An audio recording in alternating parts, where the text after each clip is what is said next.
கூகுளோட இந்த பயன்பாடு வெறுமனே காணொளி அழைப்புகளுக்கானது மட்டும் கிடையாது. அதுக்கும் மேல இருக்கிற 5 சிறப்பான விஷயங்களை தெரிஞ்சுக்குவோம். இந்த கூகுள் மீட் பயன்பாட்டுல 100 பேர் கூட ஒரே நேரத்துல இணைஞ்சு பேசிக்க முடியும். அப்படி நீங்க உங்க வீட்ல இருந்தே இந்த வீடியோ கான்பரன்சிங்ல இணைஞ்சு பேசும் பொழுது பின்புலத்துல இருக்கிற பொருட்கள் அங்க இங்கன சிதறி கிடக்கிறது அசௌகரியமா இருக்கா?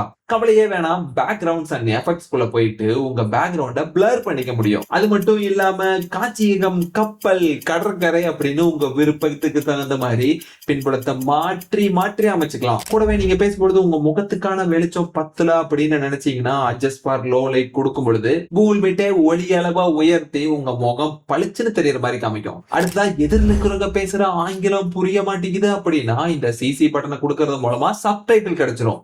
இந்த சப்டைட்டில்கள் தமிழுக்கும் வேலை செய்யும். குறுக்கீடு இல்லாம உங்க கேள்விகளை கேட்கறதுக்கு கை உயர்த்தவும் முடியும். கூடுதலா இந்த மீட்டிங்குள்ளேயே செய்திகளையே அனுப்பிச்சுக்கலாம். மீட்டிங்க ஹோஸ்ட் பண்ற நீங்க யாருக்கு வேணாலும் இணைப்புகளை பகிர்ந்துட்டு யார் உள்ள வரணும் அப்படிங்கறத முடிவு பண்ணிக்க முடியும். அதே மாதிரி அடுத்தவங்க பேசுறதை தடுக்கிற மியூட் பண்ற கட்டுப்பாடுகளும் ஹோஸ்டுக்கு இருக்கு. கடைசியா இந்த கூகுள் மீட் பயன்பாடு உங்க அலைபேசி, மடிக்கணினி, கணினி அப்படின்னு எல்லா இடத்துலயும் வேலை செய்யும். இனிமே கான்பரன்ஸ் காலுக்கு பதிலாக இந்த கூகுள் மீட் பயன்படுத்திட்டு உங்க அனுபவத்தை கருத்துப்படியில் சொல்லுங்க.